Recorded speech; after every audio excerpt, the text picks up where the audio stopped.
listening to the Lucha Central Podcast Network. And now, LuchaCentral.com presents Masks, Mats, and Mayhem. I can all write it and we'll do it live. Fucking thing sucks.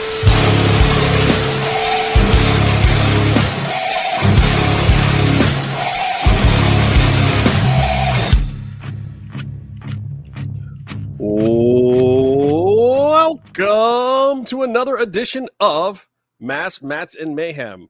I'm your host, Justin Outlaw Harvey, and you can find me on social media at JustinHarvey75. You can find the entire show on social media at MMMshow75. And we got two of the OGs with us today. We got what that guy? What's your name? At Byron Fever. Byron. At Byron Fever. Suck. Yeah. Look me up on all the socials. I'm not doing much, but say hi.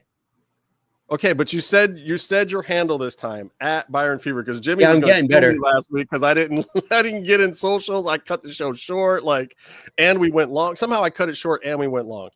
We've only been doing this for about 196 episodes. Well, we've done 195. We're doing the 196 over the course of how many? Do you know how many years it's been, Byron? It's hard. It can't be that many because I'm only 27. So it's been 9 years. Oh snap! Look who's on the road and still popped in. Yeah. Everybody say hi to Tony Allen. Hi, Tony. Hi, everybody. Jim, Byron, how's everybody doing? Was it a hat day and Justin forgot? Is that what's going on? Yeah, that seems really out of place. We all told Justin we weren't going to wear hats, and then we did. I have hats. I mean, I could put a hat on. Yes, everybody's wearing a hat, so you should be wearing a hat right now. Now, I just wanted to drop. I guess, are you guys doing the intro right now? And I just popped in. Yeah, perfect time. Yeah, just in time for your intro. I don't like that. Oh, Justin, I finally took one of those stickers off one of my Lucha Underground masks, and guess what? That was a mistake. Oh, it messed it all up, didn't it? It just messed up the mask. It just has the spot where the sticker was. Let's introduce the JimmyV while he's not on the screen. Yeah, he's right there. He's rolling back in like a Muppet. I love it. Yeah. At the JimmyV on all socials. Nice and easy. What's up, everyone? At the JimmyV, are your teams doing good this week? One of mine is doing okay. Well, Eagles are currently undefeated along with the Bills, and Phillies are sitting pretty, just waiting for our opponents on Saturday. So, yeah, pretty good so far. I'm not paying attention to the Flyers because it's not the playoffs. So, you got Trevor Segers. You guys are going to do well. He's going to play really well with Mitchkov. We'll see. That was a lot of. I mean, I know I look like this, but that was a lot of white talk that I do not understand. That was very, very hockey. They're talking hockey. Eh? Well, I did live in Vancouver, so I know the Canucks, which they Vancouver, and then they burn cities when they don't. So I was there. I was at the burning of Vancouver. Oh, you were riding after the game? I was not riding. I was trying to get my ass home because I live right by where the riot started. That was so funny. That was the first time I saw people rioting and looting after a sporting event, like on the news in the background, grabbing like clothes and stuff from a store, and then you see them look at their phone, and then you look at the camera, and then they realize, oh, no, like someone just texted them, "You're on TV stealing." Like, Rebecca, which team of yours sucks the most? Tell us who your worst team is. Except for you of Miami. Goatse is correct. It's party time. And I'm going to come in hot. We're going to do hot takes first this week because... Okay. Before you start, I'm sorry. Oh, Jesus. I did not watch... I had really bad connection. So I watched like 50% of the show. Tony is on the road. He's not at home with his super Wi-Fi. He's in the Airbnb. Yeah.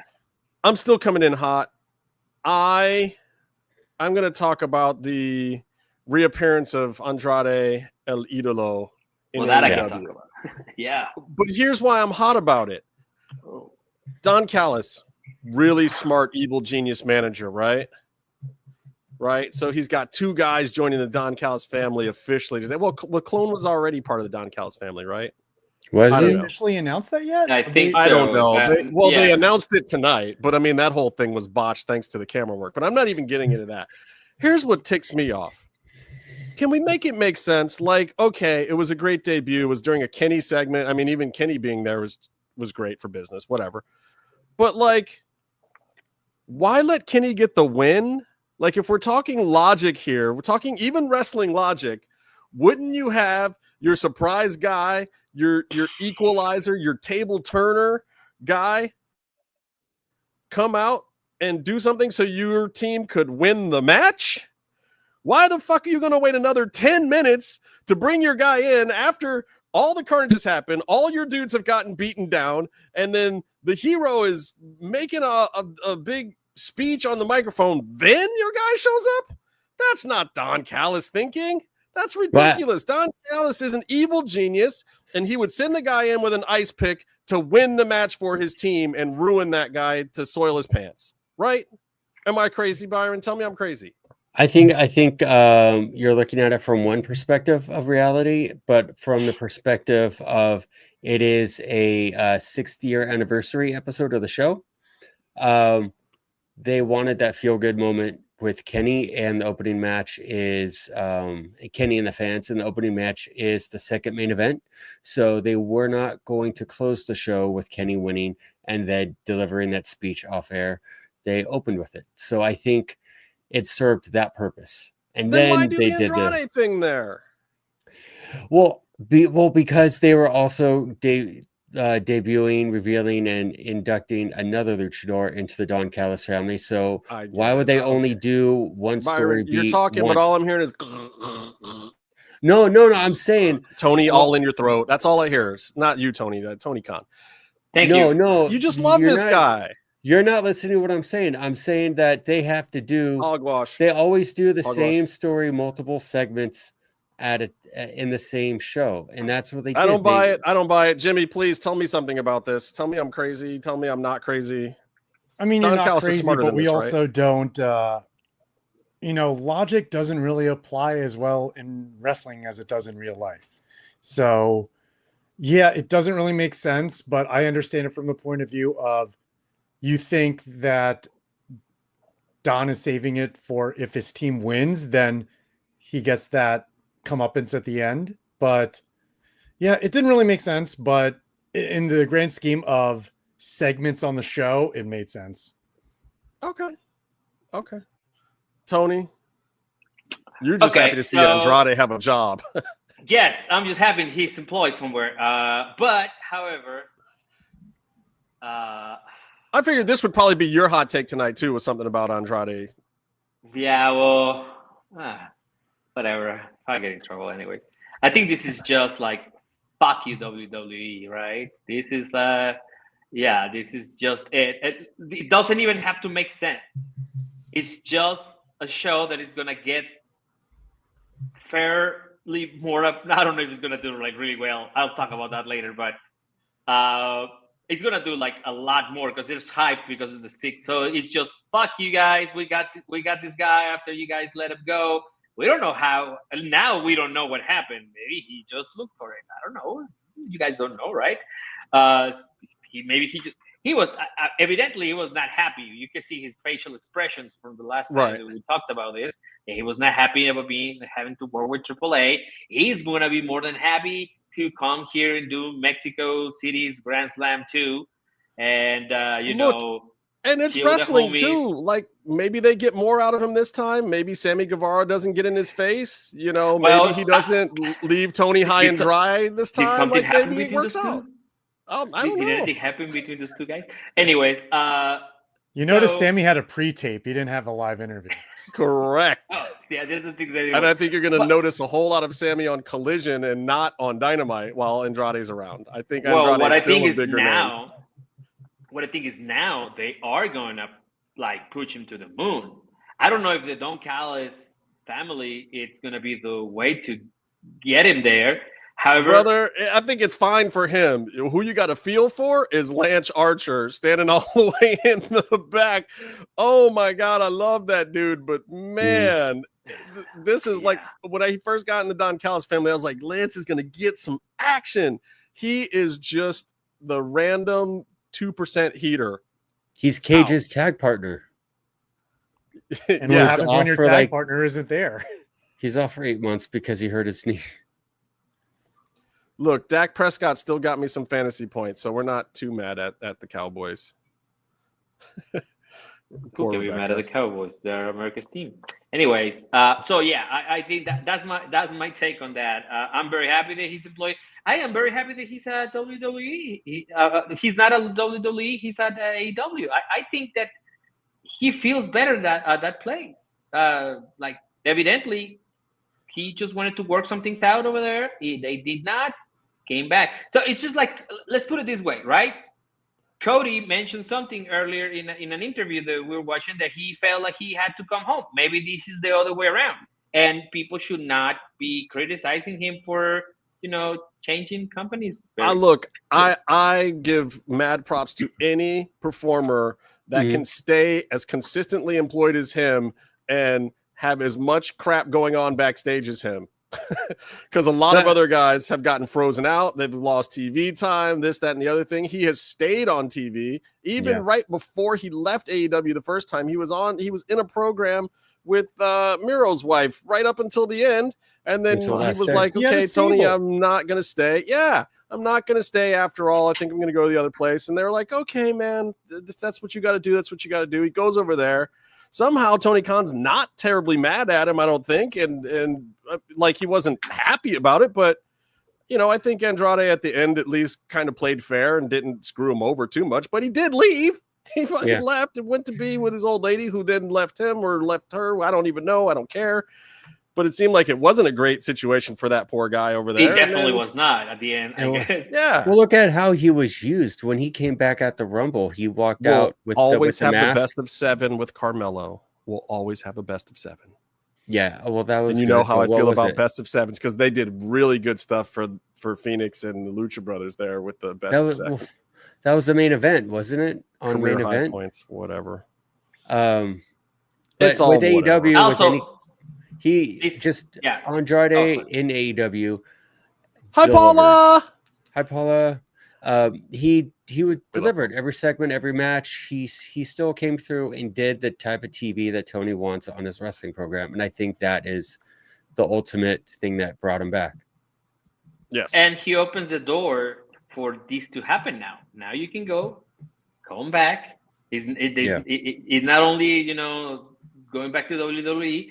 So now Tony, not me, the other one, can say you can come home. You know. Yeah, we all know Cody's coming back for the Ricky Starks. Oh my God. I don't think Ricky Starks is my theory Ricky Starks needs to just focus on staying where he's actually at. See how long that can last. Can I do my hot take since I was just going to tee you up? Go do it. Do it. My hot take is that Ricky Starks, Ricky Saints. I watched this match with Obafemi. I don't watch NXT, so it's my first real big introduction to Obafemi. He's really good.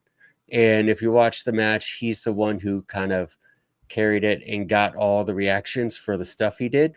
If you're going to do a move and almost hurt yourself or someone else, you want it to matter. Ricky seemed rushed and forced all the way through. He seems rushed and forced in all of his NXT stuff and in like a third of his AEW stuff. There is a magic there in him.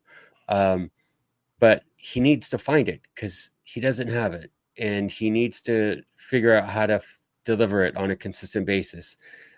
He got the NXT title. I've been a fan of his since NWA Power.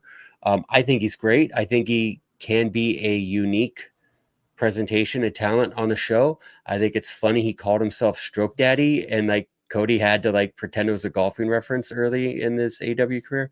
But through all that he's been through, this is when he has to deliver, or like Justin was inferring earlier, what does he have after that?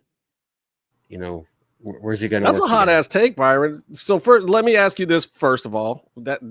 You actually did your homework, Byron. I'm very proud of you. This is like a first, maybe a second. I'll be generous and say this is a second. I went in under time on 196 episodes. Be proud of that too. Time, and you did your homework. All right. So first of all, Obafemi, your first time seeing the guy for real and watching him, do you think that he's ready for the main roster? Do you feel like he's ready to be moving up? Even though you're just not seeing him for the first time, but do you think he'll fit in on the main roster? Yeah, I think he's a good less is more performer. Like, he doesn't need to do a bunch of stuff. He did like 3 consecutive backbreakers and it was over. And we've seen that too. Like Steve Williams has done that. It's just, he does these moves that the way he worked the match, he would do things where you would pay attention to it, and he would do it in a way where you would pay attention and register and respond. What else do you want on the main roster out of a talent in the ring? Yes, I don't know, Paula, we're back. We snuck back. Sorry, I should have sent you a DM. My bad. That's me. That's my fault. I don't know his promos, but I'm sure they're fine or good or great if he got the ball to carry in NXT. But he's a big jacked dude, and he seems to know how to work. So I don't see why he wouldn't be good on the main show. Okay, that's solid. I'll buy all of that. I'm gonna send Ricky a text right now and tell him that you have some issues for him that you'd like to discuss. I love Ricky. I love his pose. Wow. He just doesn't. He's not putting it together. Look, if he's not putting it together, he's not putting it together. You are entitled to your fan opinion, Byron. Every fan is inconsistent. When he tried to shoot with Adam Copeland in the ring, instead of just working, he got all flustered and upset and cried about it. And it's like, just be clever, be more clever than the other person, and take it as an entertainment segment and not personally. Anyways, Jimmy, look who he has to learn from now, though, where he's at. Big difference. I'm going to agree with that. I think there is definitely and I'm not going to ever say that there's not people to learn from at AEW. That is absolutely not the case. They are there. Sit down, get under the learning tree with Jerry Lynn someday. I mean, freaking Dane Malenko is still over there. Like, you want to talk about a guy who knows a thing or two about a thing or two, sit down with some Dane Malenko. But at the same time, it's not part of the culture or the system necessarily. The whole point of AEW was to not do what WWE is doing. Some of those things have worked great, in my opinion. Some of them haven't. And I don't fault AEW for being different, but I do wish that they wouldn't be so reluctant to adopt some of the things from WWE that do work. Well, they're different for the sake of being different in those categories. Yeah, and some of them are. But, look, realistically, the guys who came in and started that thing, they could book themselves. They could come up with all the stuff themselves because it was Kenny and Cody and the Bucks and Jericho. Of course they could. But you start bringing in a bunch of younger talent and newer kids and this, that, and the other thing. No, not everybody can do all that stuff for themselves. Some of those people need to sit under the learning tree. Some of those people need to do a little bit more. So anyway, yeah, well, that guy. All right, Jimmy, do you have a hot take on anything you want to hit before we move on? Mine's going to be a quick one. And I feel like some people out there probably share this opinion, but my hot take, I loathe Booker T's commentary on NXT. And even more recently, SmackDown. I get why some people are probably entertained by him. Like, quack, quack. Yeah, so many of us remember Black Snow on TNA. That was amazing. That was great then. But when you hear it week after week, it is just awful because I've broken it down now. So 50% of his commentary is actually getting himself over. 25% is 25% is getting in his catchphrases. Oh yes. And the other 25% is maybe putting over the talent. Actually, She's got a real future. She's been in my reality of wrestling promotion for 5 years now. I'm going to change it. That last 50%, I'm going to say 30% is contradicting himself. And then that's always funny. Yeah, the rest is putting over the talent and getting in his catchphrases while doing so. I thought it very interesting watching a Staffer match recently, and during her Devil's Kiss move, the where she does the thing, the crowd was chanting Booker T during it. And it's like, what? Booker T is getting himself over on her in her match to where he gets himself over on Trick Williams' entrance every single time.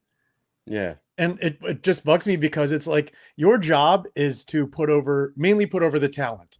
If he's supposed to be the heel commentator, then why contradict yourself by saying heel things and then saying face things like soon after? This is the biggest problem, is that I don't think he knows if he's a heel commentator or not. I don't think pick a lane. Like if he was a heel commentator and stuck with it, fine. But like I used to have that issue with Graves sometimes too. Graves would be real wishy-washy and back and forth some, but not nearly as much as Booker T. Graves at least adds nuance to it, and he has justification for it. Like he'll even say, like, I normally wouldn't agree with this, but with Booker, he just like he'll say like the heel thing. So the thing he's been saying lately is, if you ain't cheating, you ain't trying. And then all of a sudden he'll go like, come on, ref, why you let him do that? It's like, you yourself just said if they're not cheating, they're not trying. But then you want the ref to address the cheating? Like, right. Are you a face? Or are you a heel? Pick a lane. Pick a lane. And like I said, now every time you hear Trick Williams come out to the ring, it's not just Trick's entrance anymore. It's Trick and Booker. So it just bugs me that like Vic Joseph is carrying Booker through all of this, and Vic Joseph is the is the voice of reason, and he's the logical one. And I actually think he should be promoted in some way to Raw or SmackDown. Probably, in my opinion. How was Meefloaf in the chat and not on the show? Go ahead. I'm sorry. I was just thinking that. I think Meefloaf, get your ass in here. I'd love to see Vic Joseph and Wade back together on Raw. Not that Joe Tessitore is bad, but like I think Vic just is worlds better. I love Vic.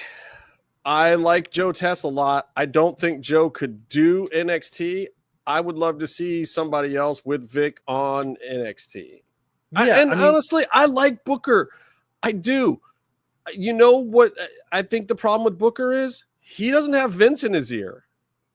Vince would straighten that shit out, believe it or not. But the problem, if you go back to when he was commentating back on SmackDown like years ago, he was fine. And that's probably because he had Vince in his ear, so he wouldn't let him go. Yeah, exactly.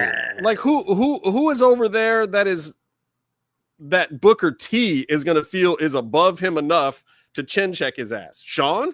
It's not Sean, because he's probably feeling. They start at the same time, man. Yeah, they've been in this game as long, and he's not going to look at Sean like he's going to look at Sean like he's the boss and give him some respect. But if Sean is chin checking him in the earpiece, Booker T's gonna be like, quack quack, shucky ducky, whatever. He's not gonna care. You know, maybe Michael Hayes could tell him something, but he's over at Raw. Like, I don't know that there's anybody with enough. Yeah, I don't think Michael Hayes should be telling Booker anything, to be honest. Yeah. Like, I don't know. Ric Flair maybe could come in and get in the back one day and be like, I don't know, Book, maybe you should tone that down a little bit. Oh, Ric Flair recently said that Hulk Hogan had leukemia. They found out when they were doing the last surgery on him. Breaking news. Yeah, I'm sure Flair. We can all trust Ric Flair. Oh, Rebecca, I'm watching the game right now.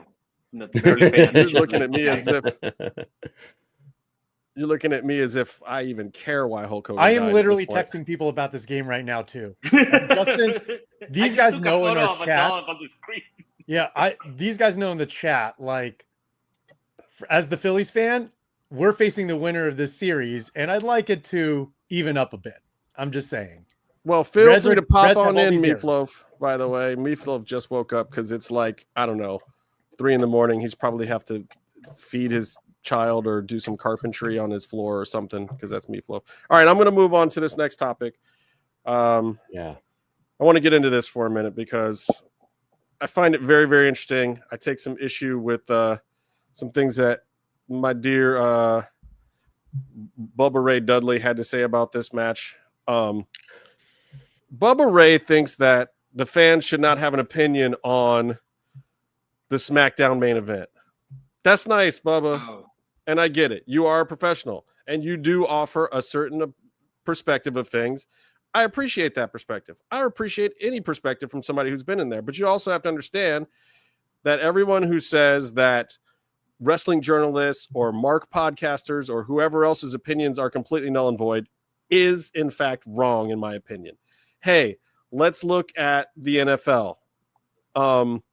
I'm pretty sure there's a lot of credible commentators that have never played in the league for the NFL. MLB, pretty sure it's the same thing. Boxing, I don't remember seeing Jim Gray ever get in the ring and throw fists. Like, there are plenty of people who watch enough, who understand we're intelligent people that can offer insight and commentary. And whether or not people want to, pay money for that or see that or not, then you don't. But I mean, come on, how many sports talk radio shows are out there? And like only wrestlers are supposed to be allowed to comment on these things? I'm going to tell you what, Bully and anybody else out there who has a problem with it, that thing on SmackDown was fucked up. And every viewer who watches it has a right to comment on it if they want to, because here I am watching your advertisements, which means I'm putting money in their pockets to watch them make a mistake. If I watched a movie and the scene had a mess up in it that I don't like, guess what? I'm probably going to comment on it, or I'm going to go on Rotten Tomatoes and downvote it, or whatever the hell I'm going to do. I have that power and ability. So I want to get into this thing I love how this is coming from the same guy who told my buddy Josh, he brought him backstage at Ring of Honor and said, shut up and be a fan. Right. So fans are not allowed to have opinions. We're just supposed to watch the product and not say a thing, or not be content with things, or be happy with everything. I don't disagree that his opinion is more expert than other opinions. Of course it is. He's got 30 some odd years in the business. I mean, I was there in the ECW arena. I love that dude. But anyway, so let me get into the crux of this question. Hey, I'm supposed to be doing this, right, Byron? Yeah. Okay, I'm going to do it for just the intro to this. So anyway, 3-way women's main event. A lot of people are throwing the blame at Nia, but basically we go into this thing, and if you haven't seen it, you should just look it up on the internet. There's a botch on a pin count. There could be several things that happen. So earlier in the match, Jade takes a bump on the ring steps from Nia, and she gets busted open.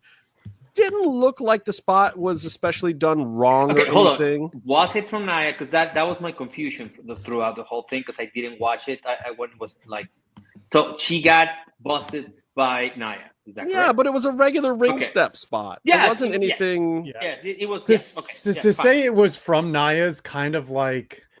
It was Nia and Jade doing the spot, and Jade came up with. Okay, fine. That's what I. That's okay. From the ring steps. So well, it didn't happen in that ending sequence. We all know how that's done, though, in stunts and wrestling and everything. The person taking it guides their head into the thing. Mm-hmm. Yeah, so it could have been Jade's fault, could have been Nia's fault. Nia took a lot of shit for it on the internet, and I'm not really, I don't know if I'm laying blame or not. Maybe she did something a little off, but again, it didn't look egregiously bad. It looks like bad circumstance.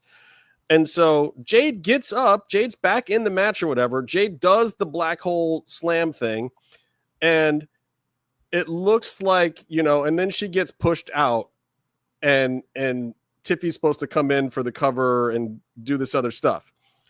It looked to me like what happened was Tiffy doesn't get there quite in time. A lot of people were speculating that maybe there was a change in the match because Jade was already injured. But if Jade was already injured and they were going to change the finish, why is she in the ring doing the slam thing? Like, why is she in the ring doing power moves? I think they would have changed the finish differently than that. It looked like Tiffy missed a cue, didn't get in on time. Like she was supposed to steal the win maybe, or knock her out or whatever. And then the ref doesn't count the 3, but Nia does not lift the shoulder at all. Then Nia starts jaw-jacking with the referee, Daphne LaShawn, who's the ref. And then they go into another finishing sequence with the best moonsault ever, which is, by the way, all you will see in the retcon that they have up now. It's smart. You will not see any of the botch anymore except on social media accounts from people who posted it. So I'm just curious what you guys think about this situation, about how it was handled on TV, how it was handled in the internet, and who you guys think is to blame. I personally think it was Tiffy coming in late that actually set the whole thing awry. But I think that Nia jaw-jacking with the ref when her shoulder is still down, by the way, she's trying to figure out how to finish the match. Not a veteran move. And the whole rest of the match, honest to God, Nia had been leading that thing great. But the end, it still showed like where she needs a little bit of work. To me, Jade completely not the problem. Surprisingly, because she's the greenest one in there. Well, no, technically Tiffy is the greenest one. Anyway, curious to know what you guys think about the entire thing. I think the whole thing was just sideways and awful and makes WWE look like trash third-rate television. I'll go first real quick. I think this is one of those things where that gets worked out when you're in the old days, when you're doing territories and you're working, I don't know, 8 nights a week or whatever they say. You do these things. The finish was a very simple finish. Someone hits a move, goes for the pin. The second person pushes them off and takes the pin themselves.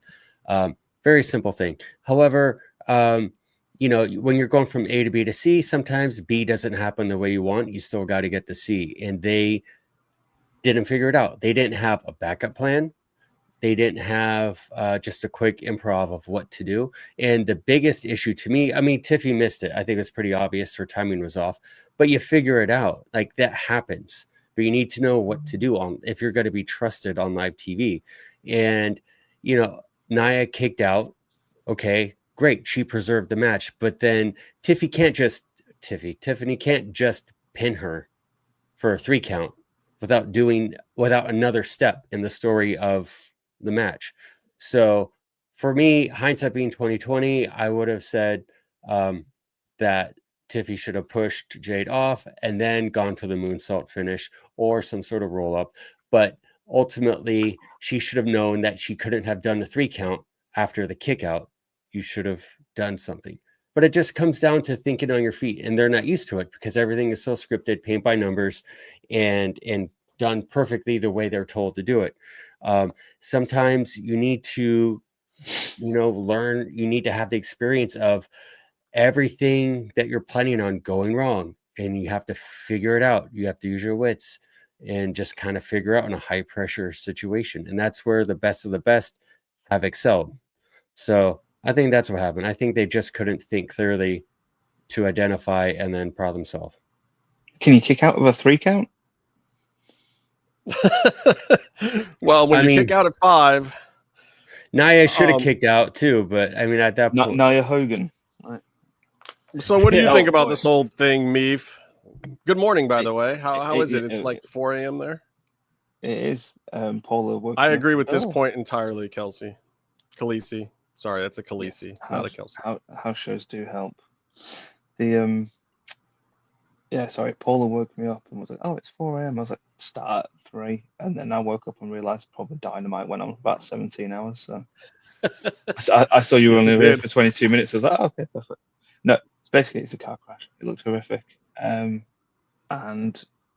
it was just throw a shoulder up, Nia and kick out before the 3 hits. That's the best way to be a veteran and to save the match and whatever you're going to do, and then we'll just work it out from there. I mean, plenty of people can work things out on the fly. It's generally how real life works.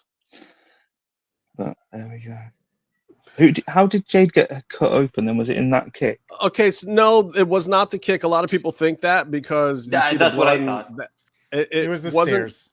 It was the stairs in a spot before that. All right, Jimmy, have at. I mean, I think that basically everyone in the match is to blame in some way, shape, or form. Least of all Jade, but still partial just because of, I don't know if it was how she guided herself to take that steps bump, which caused her to bleed hard away. But I think right after that moment, it threw everything in disarray. And I think the one thing that people forget is the ref probably has whichever producer was in charge of that match. I'm going to assume TJ.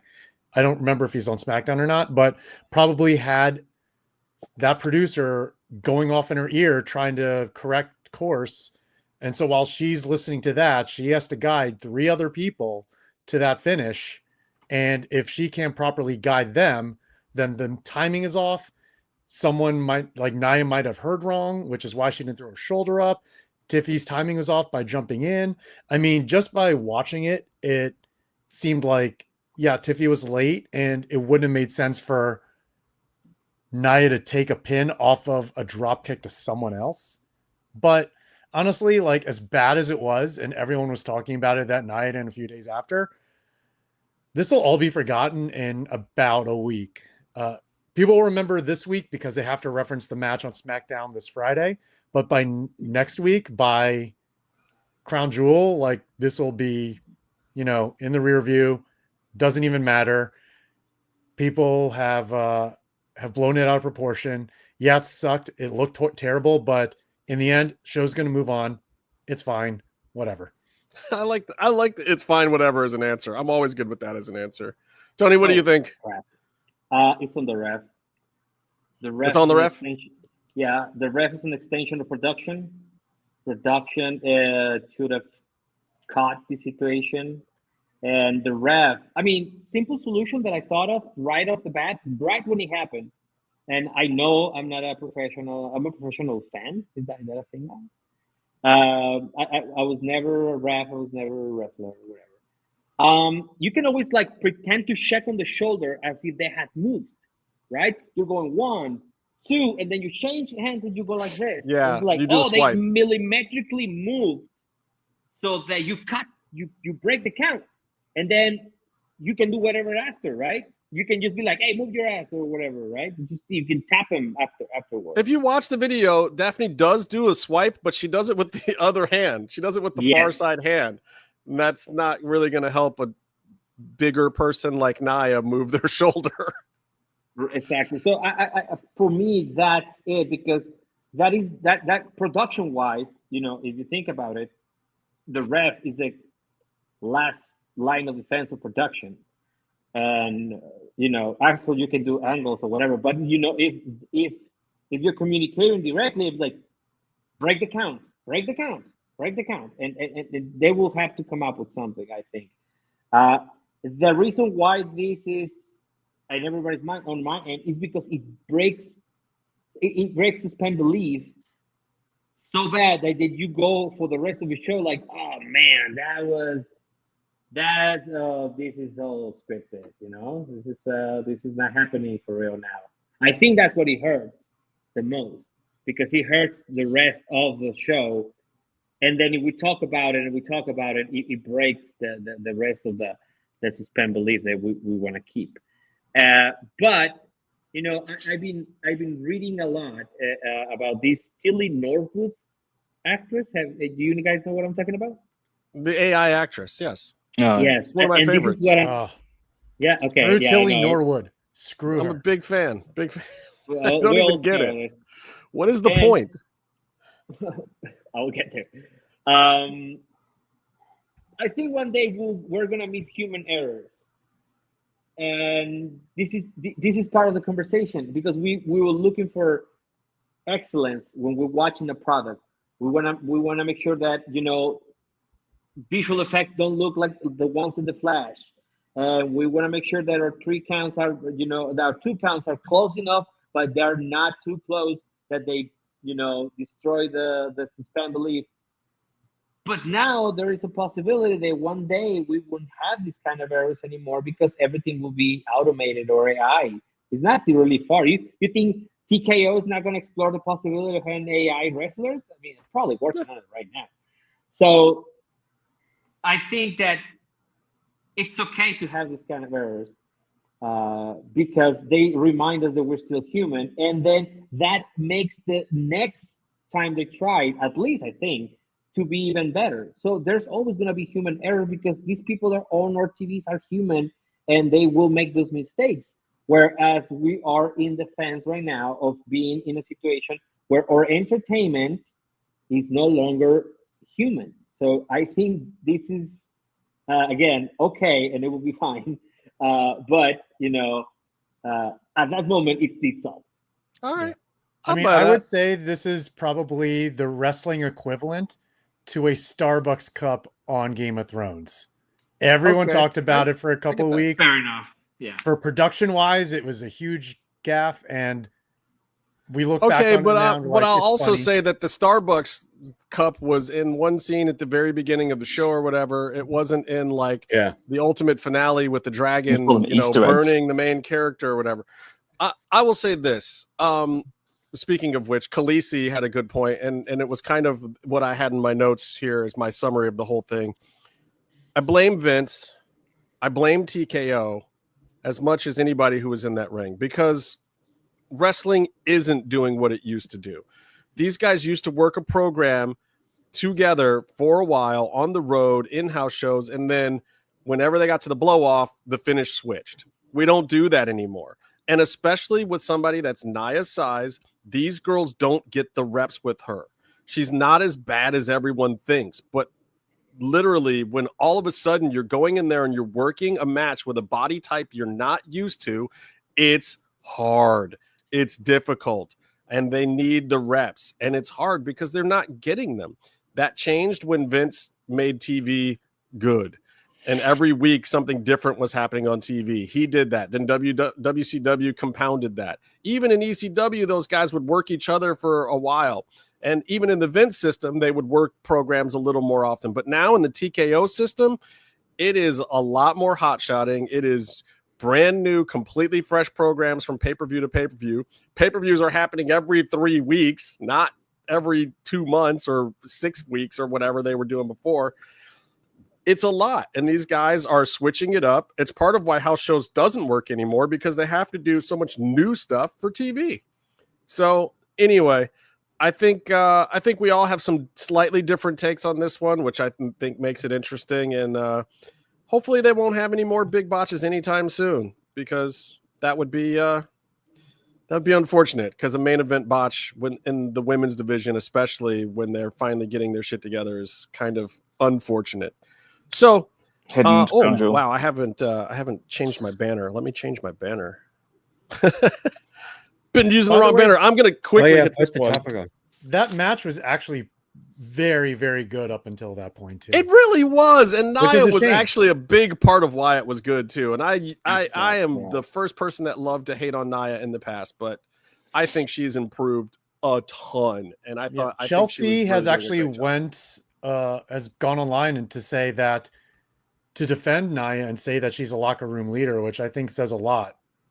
Yeah, and it looks like it. How her and Daphne didn't communicate. Like, I get Daphne, the ref, somebody being in the ear, it being hard to get the whole match back under control when Jade's bumped out to the floor. Tiffy's waiting on the other side for the run-in spot. But the two people that probably messed it up the most are the two that were right there. It was Daphne and Nia. Like, the one person you can talk to is right there, girl. Like, just slap her on the hand, tell her to get up. Just thinking, one of the things she could have done, because Tiffy went for the pin. She could have kicked her off and gone about the blood. She could have just been like, "Oh no, blood, wait a minute, blood." Right. Wait, yeah, gone and checked on Jade or something or whatever. Anyway, we're gonna move on quickly. I want to talk about this whole NXT TNA thing. Does WWE have too much developmental now? I mean, we have NXT, we have LFG, we have Evolve, and now we also have TNA and AAA, which are basically kind of lower leagues. We also have the ID thing. That's so where funny. You can be a WWE performer that's an indie performer that's not really in the WWE, but we've identified you. Work or see how that works. Like, to be honest, I've not seen there. It's drawing at shows. It's drawing at shows. Okay, it is. Be in America, I guess. It's helping people draw because you're putting the WWE name on a smaller show and you're identifying talent as talent to watch. And in that regards, I think it's actually. I think it's a genius idea in that regards, but what's the this whole crossover thing is weird to me at this point. And now we've got another NXT star with a TNA belt. I feel like the Hardys are gonna take the belts off of Dark State. I don't see the Dark State being the group that the Hardys need to put over right now to put more TNA belts into NXT. Don't think that's going to happen. So I'm pretty sure the Hardys are going to win that match, and then they're going to face Team 3D, Bubba, and Devon with a bunch of belts on the line, because this way the Hardys can just say they've literally won every WWE tag belts and whatever. I don't care. But where are we going with all this? How do you guys feel about this whole crossover situation? Is it working out? Is there too much development now because of this TNA NXT crossover? It was good TV on Tuesday, and I think it was good TV over the weekend, but I don't know how I feel about it going forward. And so I'm going to leave it up to the panel to figure it out for me. Who wants it? Oh, Jim is like, I watch NXT. I know what the hell I'm talking about. I mean, here's the thing. The question isn't so much like, is there too much developmental? The question is there too much talent? To which I say yes. The reason they have so many shows for developmental is because WWE just is on a hiring spree. And we had a side conversation previously where people we know have talked to other people and they're like, oh yeah, who's that guy? And it's like, that guy's been with developmental for 2 years, has never seen TV once. You know what? I get trying to find the next big stars. That's true. But look at the current big stars who just became the big stars. You have Stephanie Vicaire, who they found basically through New Japan and AEW. So it's like, okay, well, that's not even a fresh homegrown talent, and you're pushing her to the moon now. Braun Breaker, who is basically a generational talent because of his family lineage. We don't really have too many of those people that they saw, like through like an athletic submission or something, and then picked up to hire like a Bianca Belair. Like, it's just these random athletes now, and they're not giving them enough time. So it's like, okay, well, we'll come up with all these different shows. And it's funny that Evolve is basically the NXT of NXT, and then LFG is the NXT of Evolve.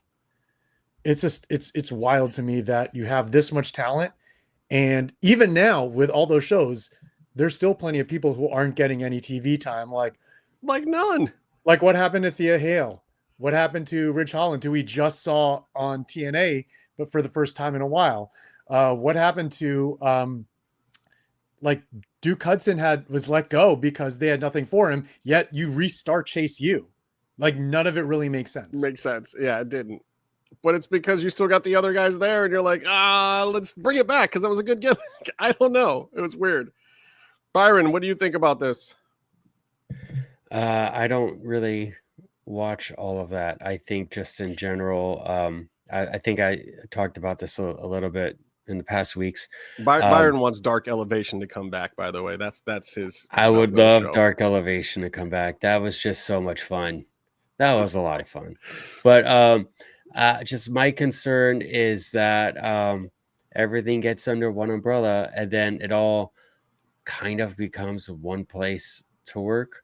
So if that door shuts, then all of a sudden there's a lot less places to work, because that one door covers maybe 5 companies that you could have worked for in the past.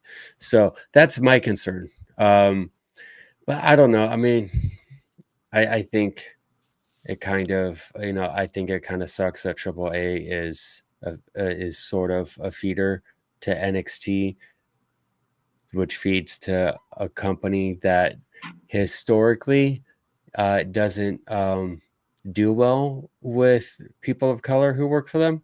They're doing a lot better now the past couple years, but still it could be inconsistent and it still isn't perfect.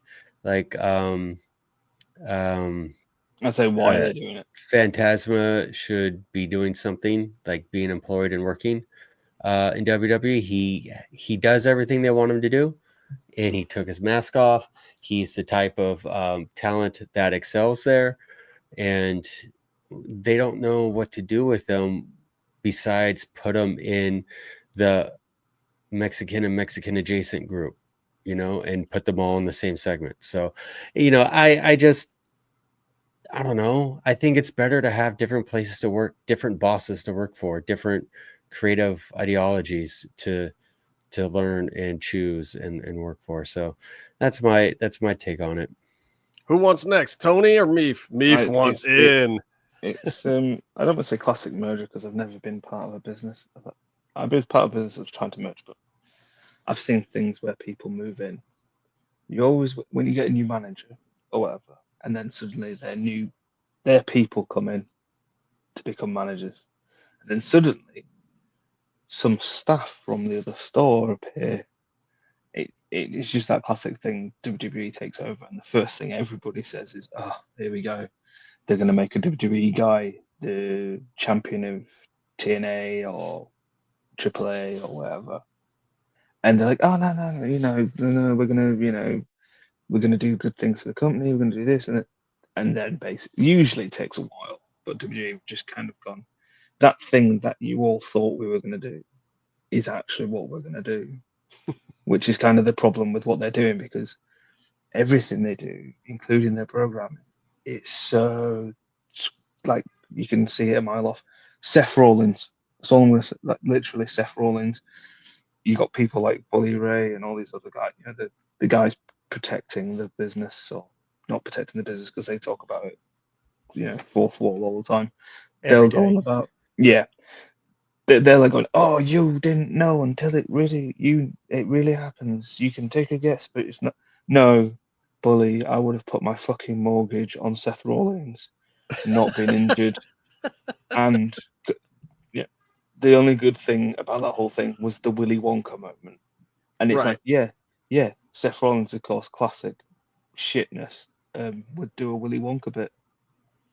I don't disagree with that. And he probably did a not Michael Jackson, sorry, Johnny Depp, which is Michael Jackson's version of Willy Wonka. Oh God, that's brutal. But all right, it's Tony. Classic thing. They move in and they just, So we're saying that the Money in the Bank was the golden ticket. Exactly. I guess. By the way, I'm being forced to talk about NXT and TNA at this time. I don't know. I seldom ever. Well, let me spin it for you this way, though, Tony, because it's not necessarily just about TNA and NXT. No. Okay, go ahead. To me, this is one of the things. Like Dominic, AAA Mega Champion. Then you've got Dragon Lee now challenging, or is the next challenger. Okay, so Psycho Clown and Pagano and we can forget about Psycho Clown. La Parka are just sitting in the back now. All these guys that they've been making top. Alberto is still under contract. He's just sitting in the back. Okay, now at NXT you've got Trick Williams holding a TNA belt. You've got what's her face now holding. Yeah, like Kalani Jordan. Kalani holding a TNA belt after Ash just got back the TNA belt from a different, like that. Just WWE is taking over all of this stuff, and not necessarily saying that's bad, because I think some of that was the whole point, to give these other promotions the rub from the bigger promotion, but we're doing it all at once. I don't know. Now, tell me what you were going to say before that. Well, NXT, like right now, I don't know. I cannot watch TNA. I just can't. I tried, evidently, because I like wrestling, and I like to try everything. I go to a fucking Elma patio thing in Monterey, which is a sacrifice, because you lose like at least 5 pounds just being there. And then this NXT versus TNA is not gonna make me watch TNA. It's just not. It's gonna make me watch NXT even less, probably, for all that I care. But to your point, I do care about Dominic Mysterio being AAA champion. I care about that. That does make me watch and I watch Triple H just because I want to see if that guy will become champion. Yes, but and also to your point, like, yes, all these guys are taking the belts. Do you guys remember? I mean, I'm pretty sure you were in your early 40s. What did this happen? No, I'm kidding. Do you guys remember? No, you were not. You were in your 30s, hopefully. Do you guys remember the possibilities there were when ECW got bought and WCW got bought, and then all that disappeared into like a very dumbass invasion angle that had no people really from WCW, and then which is literally being referenced. It's being referenced for this TNA thing. It is being changed referenced. The show from Invasion to Showdown. But I think because of the bad taste it left the last time they did it. That was why they changed the name, because all of us ECW fans were like, wait, whoa, last time you did this, or WCW fans in Byron's case, we're like, whoa, last time you guys did this, you killed my childhood dreams. I stopped watching wrestling for like 7 years after that crap. It was bad. So this is just how corporations work. They have their product already signed. They buy properties, and this is the part that we think about. Oh, this is the way the Beans did things. No, this is just the way the American corporations do things. They buy properties, they rip them apart for their guts, sell them out, and then they put whatever label on top of whatever now they're selling, and that is now your Coca-Cola, new Coca-Cola, and whatever. So, but do they have too much development? No, because I'm pretty sure that at one point the other side, whatever you want to call it, AEW, CMLL, whatever, they're going to get more money, and if there's money, they're gonna put more money, and they're gonna be competing with these people for at least the foreseeable future. So of course they have to farm out a lot of people that can, just jump in. And now that they're doing like international shows, now you're gonna have. Well, I cannot make this joke because it only works in Mexico. There's a band in Mexico that during the holidays, like Christmas and Lucas, they play all across Mexico in the same day, because that band is just the name of the band now. So you're gonna have WWE Europe, and you're gonna have maybe Seth Rollins going over there, and then you're gonna have Triple H in America, and then you're gonna have Dominic in Mexico. So that's how that's gonna work. But it really is not really WWE as it was. It's just your local brandized thing that they're putting on right there. Yeah. So do they have a lot of talent? Yes, but we need that so that this thing can keep going. We're basically seeing what was the this is the whole point of why NXT UK began. Yeah. It's just happening on a different level. And look, NXT UK gave us some wonderful things. Like, people don't forget, there would be no Gunther without NXT UK. I mean, there certainly was a lot of good that came out of it, but also we didn't get a lot of that good until it folded.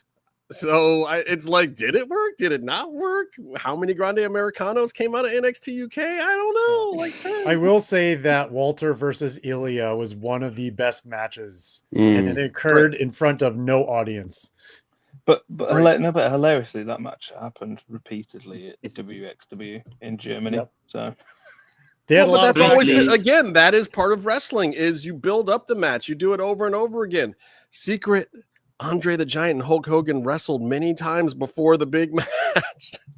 Like that was part of wrestling. It just worked. You did it dark until you did it in front of the lights, and then you did it in front of the cameras, and then it was good, and then you did a rematch. All right, I'm gonna time to fail now. That's the problem, because that's like the way the business works now. We document everything. Oh, I took a crap this morning. I put it on Instagram. So it's just like the first time that I realized. Okay, sorry, I'm not standing here Byron style, but the first time I realized this was crazy is one of my friends posted that he was at 7-Eleven. Like, who gives a fuck, bro? Why are you posting you're at 7-Eleven? But from then on, it just became that everywhere, right? Like every step of your life. So that's why the business is like this now.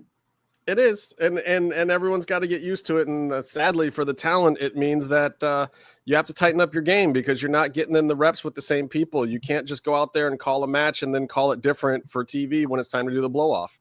You have to go out there. You have to lay out your matches. You have to work with somebody you haven't worked with for the last couple of months. And then you got to tighten up your shit, and that's why we have so much development, is because that's where they're learning it. They're learning the WWE style, and we'll see where it goes. I think we're in undiscovered country for wrestling in general. All right, time for the Lucha Underground look back. I'm not going to dive super deep into this, but it was kind of fun. I went back and watched. I'm wearing the shirt. Episode 100 of Lucha Underground. We're getting close to episode 200 here of the MMMshow. It is coming up. I'm already starting to talk to some guests. I got some things cooking. Ooh. Oh shit. Breaking it out. That's the MMMshow one from MMMshow 100. Oh yeah. Wow. So we even did our own. We even did our own shirts for it. We'll get you some merch. We'll get you some merch. I still have a few that were supposed to be shipped out to people. I think you still have DJs, Tony, don't you? Yeah, I did. I made a fake one on Spreadshirt or whatever, like to get delivered to my house to give to Mel in like 2017 or something. It was amazing. Oh wow. He bootlegged his own show to give it to Thunder Rosa. Amazing. Yeah. Our best shirt was still got Casey these one. bad boys if anyone wants. Is that the Jimsuke Nakamura? Oh Yep, sure yeah. is. Still got some stickers. You want the better version is the white version. I gotta go. I know you guys want to talk Lucha Underground, and I want to stay, but this has been a full day for me. I've been up since like 7, and tomorrow I gotta wake up. I think at 5. Tony, please my do Lord. one thing for me. Enjoy the food. Go do God's work, Tony. Bro, have you ever had a street corn? I've had a latte, yeah. Yeah. So, every time I come to Mexico City, I deplete the production of Mexican corn when I go. I'm actually going to get some right now before I go to bed. So, hey guys, I love being here. I will have better timing next time. I'm just like, hey, look, we didn't even think we were gonna get you because I knew you were traveling. So I'm glad you were able to stop by. I saw like, oh yeah, I have an hour. I think I can do it. I'm probably gonna die, but yeah. Well, and poor JT got stuck doing something else too, so he couldn't be here either. So I was asleep. All right, guys, I gotta filled go. in for JT. All right, brother. Always great to be here. You guys take care. Remember to follow me on TonyC.Allen on whatever Instagram. Bye bye. All right. Check you later. And he's out. So Lucha Underground 100. First of all, episode schmepisode. I just remember that when they announced that they were doing this thing, all of us were like, oh my God, there's been 100 episodes. Like, it happened so much faster than most TV shows. And you forget that the first season and the third season are hella long. I think there's 40 episodes in both of those seasons or something. They weren't doing like... It's season 3, the weird one where there was a split in the middle, wasn't it? There was a split. Yes, there was. But there was also 40 some odd episodes because that was the order.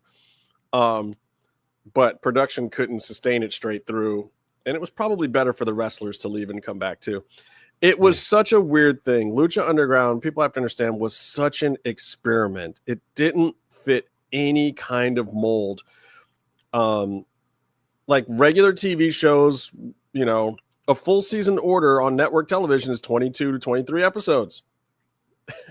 Lucha Underground somehow was 40 episodes, but wasn't 52 like every other wrestling show that goes year round. Mm-hmm. So they were falling 12 short. And then the second season only got a smaller pickup, but of course it was still considered a full season because it was 20 episodes. So, and the breaks in between the seasons were inconsistent as well. It was just all over the place. All over the place. But needless to say, it was season 3, episode 35, which somehow got them to episode 100. And it was a fun, interesting episode. Right off the bat, you get Ricky Mandel changing his name to Ricky Mundo and pissing Johnny Mundo off. So then Johnny Mundo kicks him out of their Atomicos match, which was supposed to be the entirety of Worldwide Underground, which was his faction at the time, which was PJ Black, Taya, Jack Evans, Mundo, and Ricky Mandel. So he gets the boot, and they bring in Marty the Moth because he's the nemesis of Phoenix at the time in the storylines. And then the other team is, I have it written down, Phoenix. Who else was it? Phoenix, Sexy Star, Puma, and Cage. Dark Puma. Puma Dark. Even though he's Dark. with an all baby face-ish group. I don't know. It didn't make a ton of sense. He was wearing black, right?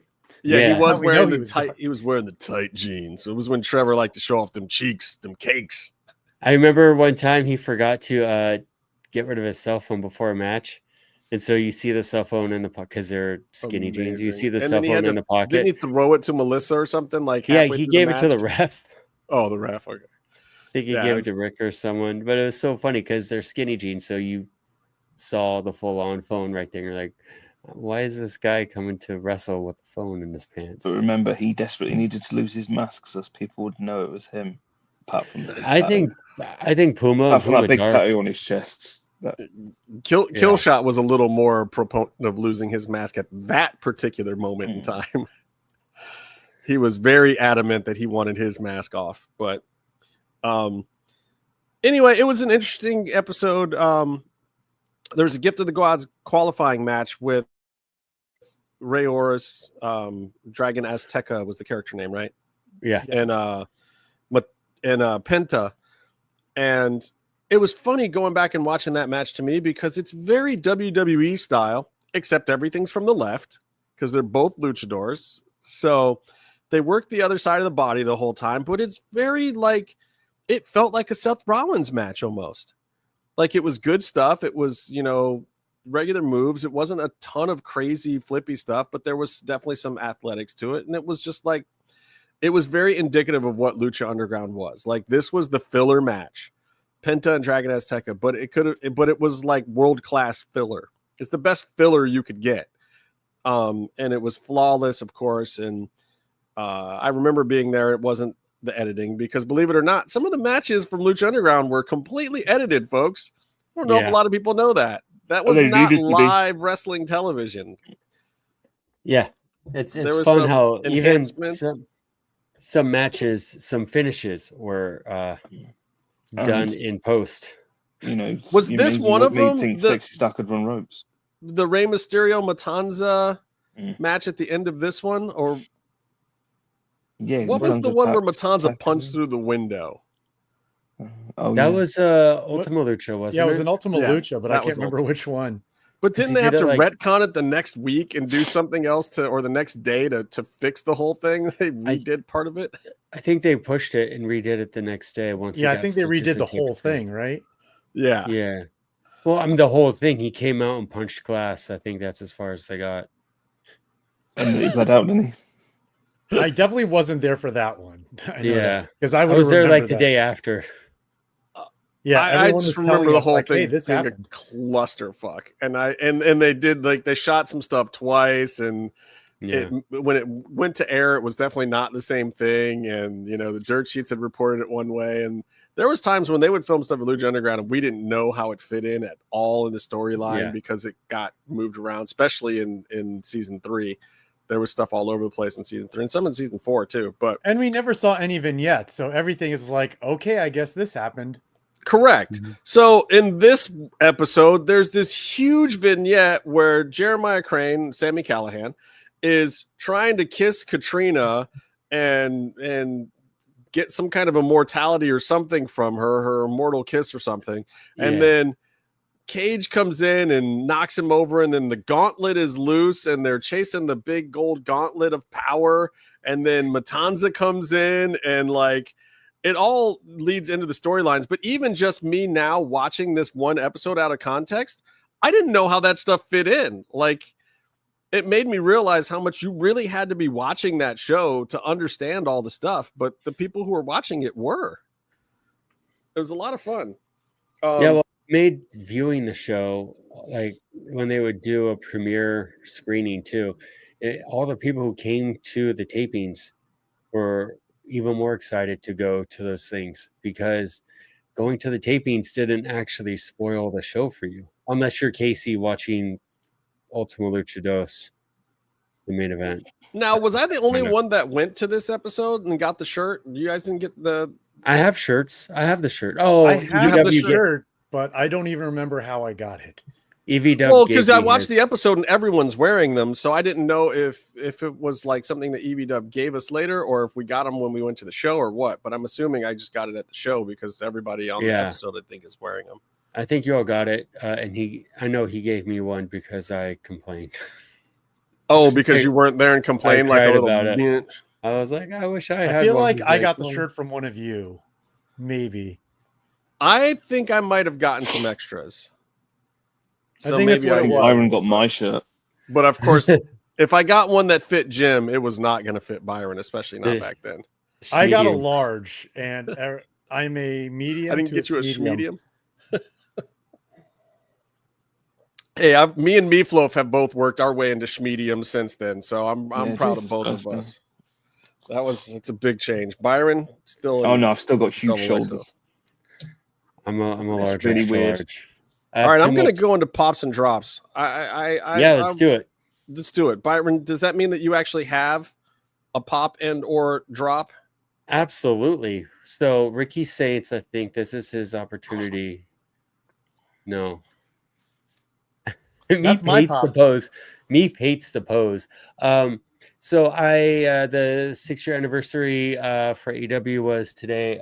They did a cool little montage. I thought that was cool. They showed faces that don't work for them anymore. Famously don't work for them anymore. I thought it was cool that they included all of that. Faces that don't work for them anymore, like who? Like Thunder Rosa and Britt Baker? Wait, they do still work there. They're still collecting. They're still collecting paychecks. I mean, like, let's just say someone got fired twice for pretty much doing the same thing. He was on it, and Cody was on it. And like, I think that's great. You show respect, you know? But I think Paley Fest. Byron, we did that one, didn't we? That was great. We went to Paley Fest. That's where the Lucha Underground popcorn holder. And they showed the Hell of War match, right? Yeah. And the panel. A lot of fun. And the panel. That was good. That was so cool. I enjoy Tony Storm doing. I'm going to interrupt you again because Rebecca's on a roll here. Holy hell! 2 times in one show where Byron did homework. Are we getting raptured? That was supposed to be last week, Rebecca. Try and keep up. I enjoyed Tony Storm's character work. She lost the title. She's still interesting and important. I think that's smart and vital to a wrestler. But my biggest pop is basically the AEW women's tag titles. I think that's caused a lot of excitement for women's wrestling in AEW and adjacent. And I think there's a lot of potential there to do some really fun TV and get a lot of good talent. Who would you like to see rock the belts first?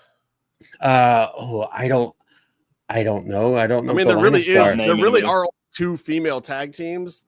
That would be TJ and and Harley and Stat.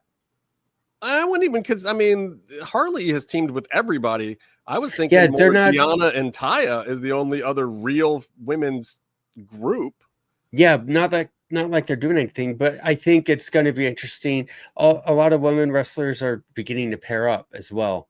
To form these teams, to form something so they can get in and try and get a shot at the titles. And I think as far as storyline kayfabe goes, that helps make it all look more important.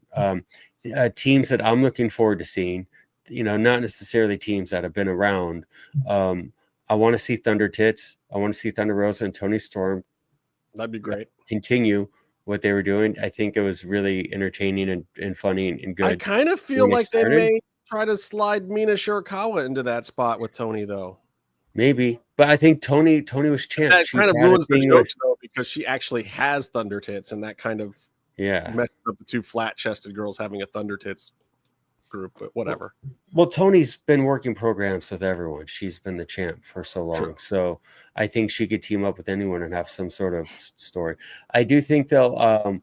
There's been talk about Shida and Shuri teaming up. I think they used to, or they might be working together in Japan a little bit right now. I think that would be fun and entertaining. Athena and Billy. Athena and Billy. I think it would be really fun to see what comes together and how it plays out. Okay, cool. All right, there's your pop. Oh, Jimmy, and my pop. drop. Oh, And my drop is AEW. No. We're not doing drops. We're doing pops now. We'll get you your drop. Well, then tell me that before I start talking. I just said, Jimmy, give me your pop. Byron touched on it earlier, and I mentioned it earlier that my pop is Ricky Starks winning the NXT championship. Finally giving him the ball. Let's see if he runs with it. Whether it'll be good or not, I think that's what we all want to see. Like, what actually happens now that he's been given the ball. It's make or break time for Ricky. It really is. Like, look, he's still got people in the back. I know for a fact that are questioning him at both companies, at all companies. And now's the time to put up or shut up. He didn't quite get there at AEW. He's gotten a new lease on life. He could be a top guy at WWE within the next 5 years, I think. I think they need him to work his way into that picture, but he's got to succeed at being the NXT champion. Like most of the guys that are at the top of the roster now over on the main roster were, so I feel like we've been talking about Ricky's potential in WWE ever since he was FTW champion. Yes. So it's like, okay, well, FTW championship, TNT championship, those are one thing. Now you're the NXT champion. He was AEW tag champ too. Yeah. Yeah, but that With was marred by a lot of different by him. He started to get a bad attitude there. But yeah, I do think though he still was delivering entertaining segments and bits for the most part. And his tag team with Will Hobbs, his pairing with Will Hobbs, they were amazing. I thought they were great. Yeah. And now that he's the champion of NXT, you're leading a company, so to speak. And now you have the people who are probably some of the best teachers in the business guiding you. I mean, it's make or break time. Yeah. If he blows this one, it's over. Meef, you got a pop for this week? No. But I'll just say Andrade having a job is probably for the best for him. Yeah. I think that's a pop too. I'm happy that he's got something to keep him going. Keep him out of trouble. Maybe is that what, yeah. I agree. My pop for this week is Kyle Fletcher. Yeah. Believe it or not, I said 2 years ago on this show that Kyle Fletcher was the 14th best wrestler on the planet. People just didn't know it yet. I think maybe he's the 13th best wrestler on the planet now, and people actually do know it. So that is a huge improvement. I think you see the guy, and I've even had a couple conversations with the guy. No offense, Kyle, but not the sharpest knife in the drawer, but somehow he is putting it together. And that is all that I ask of my wrestlers. Like, look like something, act like something, do good work. And he's working with all different kinds of styles. He's working with every different kind of body type in AEW. He's working different kind of styles. And if you watch Kyle closely, he gives people some really, really precious soft bumps. And they look vicious, but he is really taking care of people in the ring for the most part. There have been some moments. Talk about some Adam Coles. They look, it happens, and I feel bad, and it was a little outrageous. But also, Adam should have never agreed to that move. That was something that was laid out ahead of time. That the agent, Kyle, and Adam should have all been like, let's not do this spot. But look. Maybe Kyle's learned from that. Maybe Kyle learned from that moment, because the stuff that he's been doing recently looks tremendous, but there's not a wrestler in that locker room right now that will tell you that he's working too stiff or he's doing too much. Like he's putting it together. Now the AEW style, I think, is still a little too much for my taste. I think it needs to get pulled back a little bit, but as far as working in that style, what you're looking for out of Kyle Fletcher is, can he get to Will Ospreay's level? I think he still has a couple of little touches that he needs, a little bit of ring psychology in the match that needs to get worked out. The promos are all headed the right direction, but I think there could be a little more. Like, can you imagine Kyle Fletcher in a mic battle with a CM Punk? Can you imagine him doing some of that stuff? Maybe not yet, but look, what he did in there with Orange Cassidy tonight, they took care of each other. The match was clean. It was solid. It was exciting. The ring psychology worked through the whole match. I didn't particularly think Cassidy was going to go over, but you never know, and you definitely got some of those moments. So anyway, my pop of the week, Cal Fletcher. I hate to add time like Byron would, but just on the dumb thing, sometimes it's good for them to be dumb because then they're not like alert to everything and also overthinking things or possibly like actually knowing the truth, because sometimes that can make being intelligent sometimes is a curse. And I don't disagree with that. I think Kyle Fletcher is a very passionate young man who is following his heart to its fullest extent. Like, he just goes for what he believes in, and he does not know anything else. And I think Ospreay was a bit like that too. Like, these guys I got to see going for it. Fletcher pretty much on a nearly 3 weekly basis for like 3 years, and him and Mark Davis were absolutely amazing as a tag team. And then I loved their whole New Japan run as a tag team. I loved when they first came into AEW as a tag team. I've seen them way before they were in like New Japan and everything like that. He was still solid then in the UK. Oh my god, they were just amazing. Like back when they were in PWG too. Yeah. Wait till Mark Davis comes back too. They were just the most unreal tag team. And I hope they put them back together. They're like 19. It was at this crazy. point, if Mark Davis comes back, how big does that make the Don Callis family? And will they be bigger than Chaos? I don't know. It was like the Mark Davis getting in was so weird. Like, it felt like they had a storyline that they were going to run with, and then they're like, nah, if I could just put him in the group, let's not do whatever that was. And then they restarted it. Yeah. And it didn't really make sense. It was such a weird thing because he was supposed to be reluctant, but he had to do it. And it was a whole thing where they're trying to do a story that was too nuanced for this. This is going to be mean for the skill level of AEW storytelling. Well, and that's the problem, because it wasn't too nuanced. We were all picking up on it. The fans were picking up on it. It was fine. It was going swimmingly. They just didn't know how to tell a story like that. Their storytelling isn't that great. No, and Tony goes for the match, and then when the talent comes and completes a storyline or insists on it or pushes it, I think it goes a little bit better, especially when they're all excited about getting to a match. Oh, it's a bit of a Thunder from Down Under appreciation there. I will say, I think it's pretty obvious that it's been said by many people. You watch AEW for the wrestling, but you'll watch WWE for the storylines. Yeah, I think so. Yeah, sometimes. I mean, I think they both have really good qualities that the other one specializes in too. But yeah, for the most part, Byron, I'm making you big box, so you can go right into your drop. Let's do this. Here's my drop. I think specifically the clone. I want to call it clone because they spelled it wrong. But the clone reveal to me was a drop. I love the wrestler Arez. Yeah. I last saw him do a GCW match for their hardcore title against Tremont. It was awesome. Lots of blood, all sorts of cool stuff. He's a great guy. But as far as the reveal, classic AEW things happened. Number one, they repeated the same thing in almost consecutive segments on the same show. A luchador joined the Don Callis family twice. Oh, then you get into he has 20 people already and this and that. But like, you just did the same thing twice. And then like 2, they missed him taking off the hologram mask to reveal that he wasn't hologram. That's the whole thing. Brother, every time AEW does that setup with the hard camera on the stage, there's some kind of botch. It has happened so many times. But it's happened with so many other shows when it isn't that setup. I think it's just their technical direction in general. They missed a lot of spots tonight.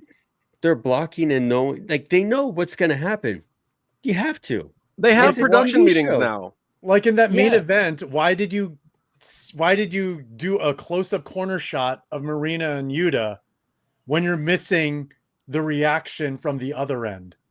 It's crazy. Right. There's certain basic things. You don't like AW in some places. You don't need them to do the WWE thing where you present to hard cam for everything.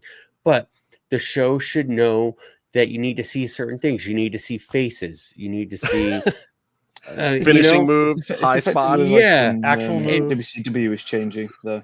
Yeah, I mean WCW. Didn't they miss the Kenny moonsault or whatever off the scaffolding when him and Will Ospreay magically got back together in 30? Yeah. Like they did 4 episodes of story in 20 seconds, and then all of a sudden they're jumping off the scaffolding and they missed the shot.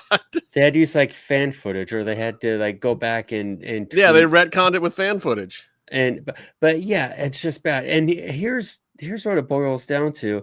During the lockdown, they only shot out of Daly's place for a long time, and not once, they probably still don't know how to do it when they go back, not once did they ever learn how to shoot 2 people talking from the entrance and the ring.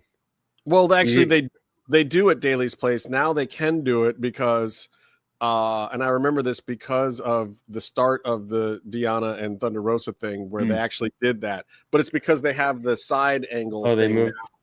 But it's the entrance is off on the side at Daly's place now. It comes and they down move the hard camera to people sitting on the main stage, and the hard cam is facing diagonally to correct, the ramp, right? Yeah, to the ramp, yeah, and then they have a crane that comes over the audience to get secondary hard cam angle. It's very easy though if you've ever shot something with more than one camera with people who are holding the cameras. It's very easy to shoot 2 people and talking. Literally it takes a 20-minute production meeting that day to figure that out. Yeah, it's not you're hard. like, oh, they're gonna be here, so someone's gonna stand here, someone's gonna stand here, so that means you need to have a camera, here and here to shoot them. Great. Now what's the problem? Oh, we have to get the camera people to walk over there. Okay, you figure out a thing to get them to move without messing up the show, and then you're there. Look, people talk a lot of shit about Kevin Dunn, but he knew where to put the cameras. The thing is it's like you've got enough money to open up a shop. You've opened up a shop. You've never run a shop. Your staff have never run a shop. Have never worked in a shop. You've got nice shiny things on the shelves, but they're behind cases and no one actually has a key, and no one knows who's got the key. But that's not what AEW is. You've got a shop with a bunch of new employees and a new owner, but every assistant manager has been a world-class person at the store before at the other place. But none of them are asked. That's the thing. The guy who runs a shop has gone, I'm going to employ these people, but doesn't know what to do with them. The director, the camera people, they're all people who have done wrestling shows and stuff in the past. They've all done the thing. It's just remarkable that they're so. I need to be doing this, and he's going. But this thing. All right, Meef, you got to drop because Byron will go forever. I'm done. I'm out. Small screen me.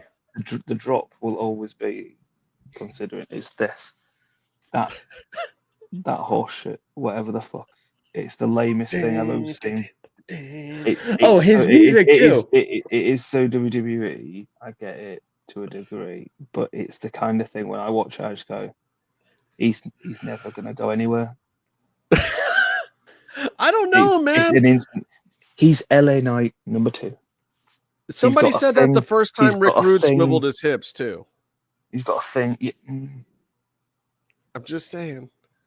No, but the first time Al Snow came out with a mannequin head. Are we comparing Rick Rude to a guy who pretends? Yes, I absolutely am. Johnny B. Bad. Johnny B. Bad rules. But I mean, the first time you saw that gimmick, you can't tell me you didn't cringe. I was a kid. Oh, you know what Brent tells mine was a racist then. Brent says the revolution is televised, brother. All right, Brent. All right, that's your drop. Let me give you my drop. Let me read it here. My drop is a little bit of a drop and a pop. My drop goes to Ash by Elegance having to relinquish her title. I just did not like seeing that. That does not make it a bad thing necessarily. It wasn't a mistake. Nobody did anything wrong. It wasn't like something, but it is something that I hate about wrestling. It just is so unfortunate for any person that's worked hard, especially if they're from Cleveland, that has to give up a title like that. What an uncomfortable situation. How horrible is that for that poor woman? And whatever it is, super duper serious because nobody is saying what the actual issue is. Like,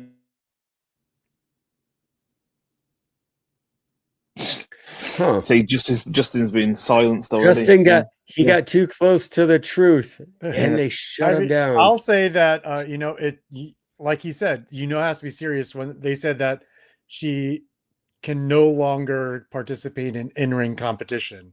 So I think everyone rightfully assumes that it's some sort of dire health issue that she may or may not disclose at the time that she finds the most appropriate. And I think it sucks because she's definitely busted her ass. I think that her career has suffered ever since she was hot-shotted from NXT to the main roster.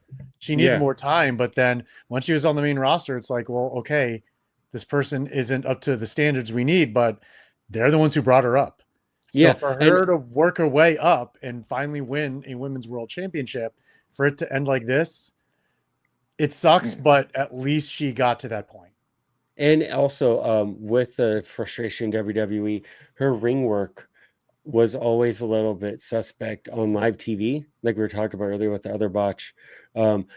She was unreliable to deliver a match on TV, time constraints and this and that. But her character work was always really great. And she learned to excel doing that as a manager role. She still figured out how to contribute on the show. And then they still discarded her. They still didn't let her do the thing that she could have been good at. It was unfortunate. It's like, she worked and found a way to be successful, and they still. It did make sense when they were making cuts, and I'm not being rude. No, I think it made sense for her, and I'm happy. I'm just really happy that she did find her way, that she had a little bit of a moment in TNA, and I didn't think it was going to be long-lived anyway, but I think it was a good time for her to get that spot. And I think it was a good shine for her to kind of win it back for TNA, and then to just have to relinquish it right after that. Oh, just so brutal. I do understand that's part of why they picked Kalani to be the next person. That was who Ash said, like, can it be? And they ran it past everyone and they talked it through and they were like, you know what? It absolutely can be. We can totally work with this. And they redid some storylines and they made it all work very quickly. And to the benefit of Kalani Jordan, because she was starting to fade off of TV a little bit too. She didn't have anything right now. So it worked out well for her, and God bless Ash. I hope she's okay. That was the most awkward relinquishment speech I've ever heard. Like, she's never been that great on the mic to begin with. And that was like her coming out of character to do that certainly didn't help the awkwardness, but clearly people know what's going on and they're not saying, like, I listened to Tommy Dreamer on Busted Open and it sounds like he knows whatever it is. And he was even like, yeah, we're just going to HIPAA that and not talk about people's personal medical stuff. And I was just like, God dang, like, maybe it's gross curiosity and I don't necessarily even need to know, but at the same time, whatever it is, sounds like it's real and people get concussions or have other stuff going on. And it sounds like she was told, hey, I know you just won the belt, but you can't continue. And it was how many times? So I was going to say, how many times it happens where someone just wins the belt? So you had your Finn Balor, you've had the Cross, you've had Seth Rollins before, I think. And then so many times now, especially, I just want to say now, it seems maybe it's just because of the way. Well, I mean, it just seems that every time someone just finally gets the title or they win the title, but you see what happens.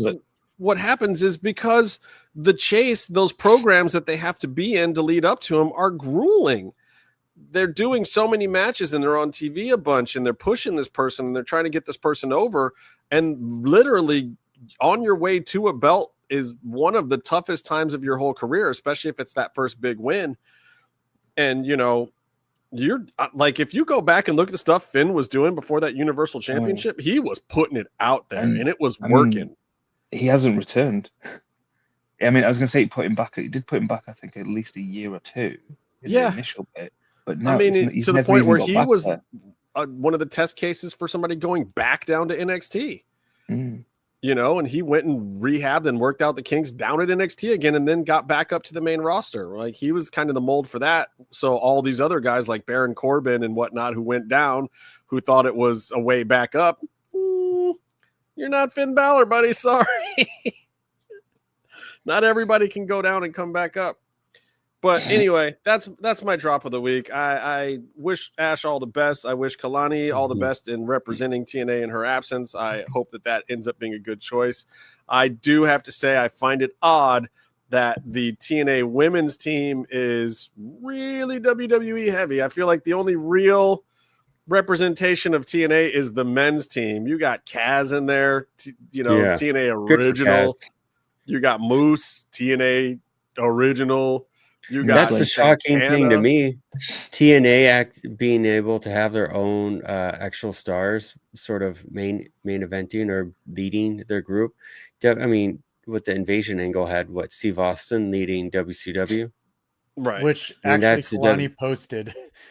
Yeah, that's the Which actually also leads me. Thank you for the segue. That is my drop. The women's TNA team. So. The women's TNA team, captained by Kalani Jordan, and she chose Mara Sade and The Inspiration as her teammates. So you basically have the former Jakara Jackson, who got let go this year, jumping from NXT to TNA, but now representing TNA on an NXT show. And you have The Inspiration, formerly the Iconics, who were brought up on NXT, now in TNA, representing TNA on NXT. I would have preferred the team to consist of Jody Threat and the Elegance brand. I mean, it makes more sense to have your women's tag team champions as part of your team if you're going to have a women's tag team on there. And can't really do any other female homegrown talent since most are injured or cannot be spoken of at the moment. Hey, but yeah, I'll tell you what though, I do like that they put Joe Hendry on blast. Like, dude, you got one foot in both ponds. Like him and Jordan, like y'all already planning main roster WWE shit. You're not our people. Which I'm glad they addressed because that was kind of the elephant in the room when it came to making the decisions of who's on the team. But yeah, that's my drop. And in that sense, it gives you the automatic storyline thing. Joe Hendry comes out to do, almost like not saying a Hogan leg drop moment, but like Joe Hendry comes out. Joe Hendry should be seen as last he has to make the choice. He has to make the choice. I think Cena should put over Joe Henry for his last match on main event. I think that should be the end of Cena's career. Put over Joe. Clean. You know it's going to be though, don't you? 10-minute match. Honestly, Cena putting people over has not helped him. Cena putting people over has not helped them in the long run, and that's not by any fault of Cena's. I don't disagree. I do want to look at Austin Theory at WrestleMania. Look at Solo and Saudi. Nothing's really happened. So super duper true. Austin. What were you going to say there, Byron? I do want to. Hey, calm man, stay in the mix.